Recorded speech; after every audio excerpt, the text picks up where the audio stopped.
Hello, here with a quick video today because I've just finished reading this book here, the McCartney Legacy Volume 2. And I was going to do a review of the first book after I finished it, but I finished it not that long before this one came out, so I thought I'd wait until I finished the second one. And give you a quick review of these two books, because basically, to put it bluntly, if you're a Paul McCartney fan, you need to read these books. They are by far the best McCartney-related books I've ever read. The Beatles period is very well documented, but his post-Beatles stuff ain't really that well documented in books, but these books cover it perfectly. Now this first book here, it covers 69 to 73, and this second book here covers 74 to 1980, although it's only the first few days of 1980, so it's really 74 to 79 for the most part, this second book. But basically, these two books now cover the entire Wings period, and the entire 1970s, which I would argue is probably Paul McCartney's most interesting period. So yeah, these books cover them in more detail than I've ever seen. And the stuff in these books that I didn't know. Now, Paul himself is not involved in these books. Apparently, he didn't disapprove of them happening, but he didn't want involved in them, which is to be expected. Paul never really gets involved in stuff like this. But in some ways, it's beneficial that he isn't involved in this, because there are stories in these books that, if Paul himself had been involved, would 100% have never been allowed to be printed. Because what these books do, is they don't sugarcoat anything. It does make pretty clear that Paul can be quite difficult to work with, which we knew that anyway, but he very much has a vision and he will go with that vision. No one else really gets a say. So even though Wings is supposed to be a proper band, it was very much Paul does what Paul wants to do. The rest of them, tough. They do what he says. They play what he says. And it's very much in the first book, Henry McCulloch, who's the original lead guitarist in Wings, he clashed with Paul a hell of a lot over Paul dictating what he had to play. And basically, when he left the band, it resulted in, I think, Henry telling him, because it's a while since I read this one, I think what happened, it happened on Low Park Farm up in Scotland. Was it Low Ranacan? It was one of Paul's farms up in Scotland anyway, on his estate up there. And basically Henry told him to fuck off and then stormed off.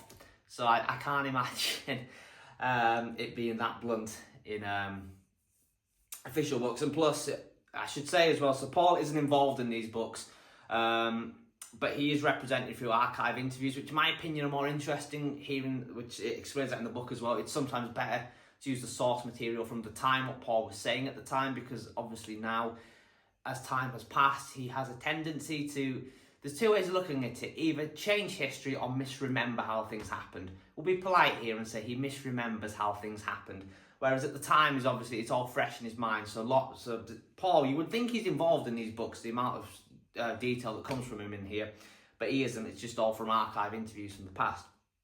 But for the most part, there has been virtually everyone involved with Paul throughout the 70s has been interviewed in these books. The surviving members of Wings, so that's Denny Sywell, Joe English, Jeff Britton, Lawrence Juba and Steve Holly are all interviewed for these books, new interviews. Denny Lane, he was still alive when these books were being written, but he wasn't involved in it. He, as well as anything he said, is through archive interviews. Denny as well doesn't really get involved didn't get involved in biographies after. He effectively started saying that Paul, it was something in the 80s he said about when he brought up Paul's dead mother and saying that Linda effectively is his replacement for his dead mother, or something like that. I can't remember exactly what it said, but it's why they fell out. Anyway, but it's not just the members of Wings, you've also got people like Glyn Johns, Chris Thomas, Michael Lindsay Hogg, you name it, Mike McCartney, Paul's brother, everybody you can possibly think of seems to have been interviewed for these books. And it tells a compelling story.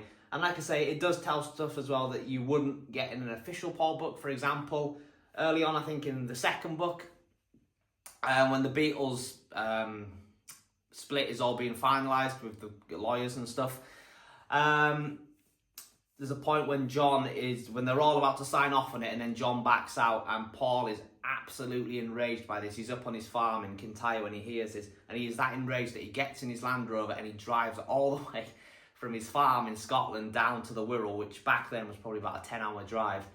And what it also mentions is when he did this, he went on his own and he just abandoned Linda and his kids on High Park Farm, which is a pretty remote place to leave them.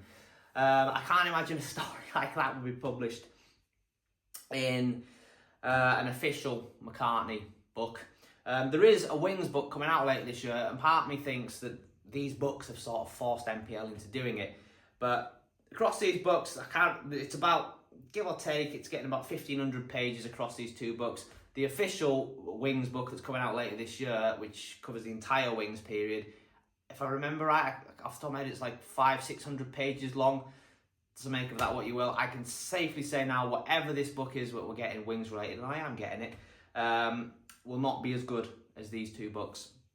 The detail, it tells you the story, but it also tells you the recording sessions, what was recorded every day, each session, who plays what, stuff like that. It's just really interesting stuff, and it's a fantastic book, both of them. If you haven't read them, I do recommend so much to read these. And there is going to be more, hopefully. They're currently working on volume 3, Alan and Adrian, and they're asking if people have any interviews or stuff that they can use from George Martin and Jeff Emerick in the early 80s to get in touch with them. So go to the McCartney Legacy website if you're watching this and you happen to have anything that could be of use to them.